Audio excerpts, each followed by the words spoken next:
어떤 것을 먹지 말아야 한다는 규칙은 어떤 것을 먹지 않으면 죽는 현실 앞에서 얼마나 버틸 수 있을까? 그건 철학의 문제가 아니었다. 윤리의 문제도 아니었다. 시간의 문제였고 인간의 몸이 먼저 답을 내리는 문제였다. 1972년 10월 13일 안데스 산맥은 그 질문을 조용히 준비하고 있었다. 기록으로 남은 실화. 우루과이 몬테비데오를 출발한 공군 571편은 칠레 산티아고로 향하고 있었다. 탑승자는 45명.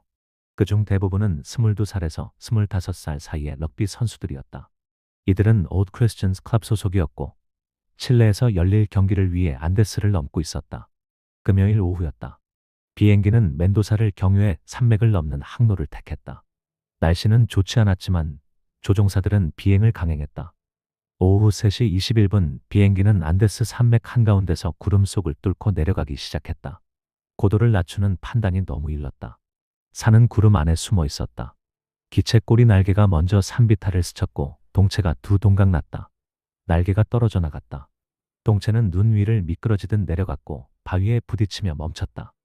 해발 3,600m. 안데스 산맥 한가운데였다.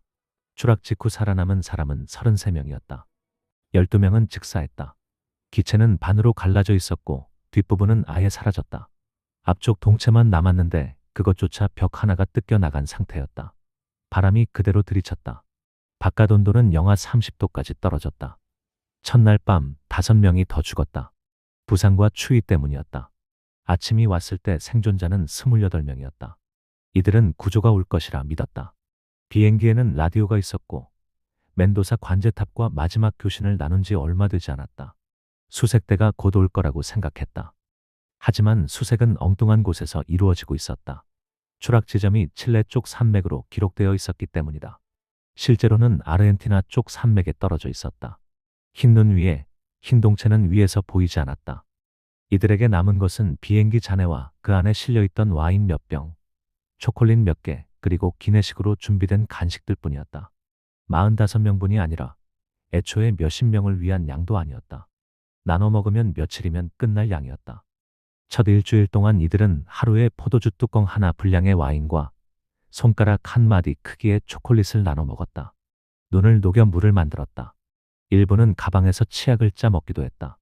칼로리가 있다고 생각했기 때문이다. 10월 21일, 8일째 되는 날 밤, 라디오에서 뉴스가 흘러나왔다. 수색이 중단되었다는 내용이었다. 살아있을 가능성이 없다는 판단이었다. 그 방송을 들은 순간 이들은 자신들이 세상에서 지워졌다는 것을 알았다. 이때부터 시간의 성격이 바뀌었다. 구조를 기다리는 시간이 아니라 스스로 살아야 하는 시간이 된 것이다. 누군가는 산을 넘어 걸어 나가자고 말했다. 하지만 그들은 어디에 있는지조차 정확히 몰랐다. 주변은 온통 눈과 바위뿐이었고 가장 가까운 마을까지의 거리는 수십 킬로미터 이상이었다. 그리고 이들은 이미 굶주리고 있었다. 몸이 먼저 말라가고 있었다. 10월 29일, 16일째 되는 날, 의대생이었던 로베르토 카네사가 먼저 말을 꺼냈다. 그는 동료들 앞에서 이미 죽은 사람들의 몸을 먹지 않으면 모두 죽을 것이라고 말했다. 그 말이 끝나자 동체 안은 침묵에 잠겼다. 누군가는 울었다. 누군가는 아무 말도 하지 않았다. 누군가는 절대 그럴 수 없다고 말했다. 하지만 그들은 이미 자신의 몸이 어떻게 변하고 있는지 알고 있었다. 근육이 사라지고 있었고 뼈가 드러나고 있었고 움직일 힘조차 점점 줄어들고 있었다. 카네사는 말했다. 자신이 먼저 하겠다고. 그리고 만약 자신이 죽으면 자신의 몸도 같은 방식으로 사용해도 된다고. 다음 날 아침 몇 명이 눈 위로 나갔다. 동체 밖에는 이미 죽은 시신들이 얼어붙어 있었다. 그들은 유리 조각을 이용해 옷을 벗기고 살점을 떼어냈다. 손이 떨렸다. 누군가는 중간에 멈췄다. 하지만 다른 누군가가 이어서 했다. 그들은 그것을 입 안에 넣었다. 삼켰다. 몸이 받아들였다. 그날 이후 이것은 더 이상 선택의 문제가 아니었다. 생존의 구조 그 자체가 되었다. 매일 아침 누군가는 밖으로 나가 얼어붙은 고기를 잘라왔고 햇빛에 말렸고 나눠 먹었다. 처음에는 먹지 못하겠다던 사람들도 결국 먹었다. 먹지 않으면 죽는다는 것을 몸이 더 빨리 알았기 때문이다. 그들은 서로에게 약속했다. 만약 자신이 죽으면 자신의 몸을 사용해도 된다고. 그건 허락이 아니라 부탁에 가까웠다. 살아남은 사람이 더 오래 버티도록 돕는 것. 그것이 죽은 사람이 할 수 있는 마지막 행동이라고 그들은 믿었다. 11월이 되었다. 생존자는 여전히 20명 남짓이었다. 그들은 낮 동안 햇빛을 받으며 눈을 녹여 물을 만들고 밤이 되면 동체 안에 몸을 밀착시켜 체온을 나눴다. 좌석 쿠션을 이불 삼아 덮었고 서로의 등을 맞대고 잠을 잤다. 그리고 10월 29일 밤 그들이 가장 두려워하던 일이 일어났다. 눈사태였다. 밤중에 산 위에서 눈이 무너져 내려왔다. 동체를 덮쳤다. 입구가 막혔고 안은 순식간에 어둠에 잠겼다. 숨을 쉴 수 없었다. 사람들은 눈을 헤치며 공기를 찾았지만 눈은 계속 쏟아졌다. 어떤 이들은 그대로 질식했다. 아침이 되었을 때 8명이 죽어 있었다. 생존자는 19명으로 줄었다. 동체는 눈에 반쯤 묻혀 있었고 더 이상 안전한 공간이 아니었다. 그들은 눈을 파내고 환기구를 만들고 다시 살 방법을 찾았다. 11월 중순 난도 파라도와 로베르토 카네사 그리고 안토니오 비진티는 결정을 내렸다. 걸어서 나가기로 한 것이다. 산 너머 어딘가에 사람이 사는 곳이 있을 거라고 믿었다. 동체에 남아있으면 모두 죽을 것이 분명했다. 그들은 준비를 시작했다. 좌석 쿠션을 이어 붙여 침낭을 만들었고 선글라스 대신 쓸 천을 준비했고 먹을 것을 챙겼다.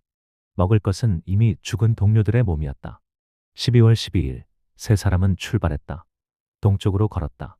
산등성이를 따라 올라갔고 내려갔고 다시 올랐다. 눈은 무릎까지 빠졌고 바람은 얼굴을 얼렸다. 밤이 되면 침낭 속에 세 명이 함께 들어가 체온을 나눴다. 사흘째 되는 날 비진틴이 멈췄다. 더 이상 걸을 수 없다고 했다.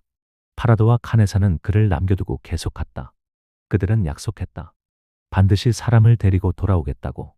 열흘이 지났다. 두 사람은 산을 넘고 계곡을 따라 내려갔고 마침내 풀이 자라는 땅을 봤다. 그리고 강 건너편에서 말을 탄 사람을 발견했다. 그들은 소리쳤다. 손을 흔들었다. 칠레의 한 목동이었다. 그는 처음에는 그들을 믿지 못했다. 2달 전에 추락한 비행기의 생존자라는 말을 이해할 수 없었다. 하지만 파라도와 카네사는 계속 말했다. 산 너머에 16명이 더 있다고. 제발 도와달라고. 12월 20일 헬리콥터가 추락 지점에 도착했다. 동체 안에 남아있던 16명은 그 소리를 듣고 밖으로 나왔다. 72일 만이었다. 구조된 이들은 병원으로 옮겨졌다. 몸무게는 평균 20kg 이상 줄어 있었고 동상과 영양실조로 치료가 필요했다. 기자들이 몰려왔고 질문이 쏟아졌다. 그들은 어떻게 살아남았느냐는 질문에 처음에는 대답하지 않았다. 하지만 결국 말할 수밖에 없었다. 이미 죽은 동료들의 몸을 먹었다고. 그것 말고는 방법이 없었다고. 어떤 사람들은 그들을 비난했다. 어떤 사람들은 이해했다. 가톨릭 교회는 성명을 발표했다.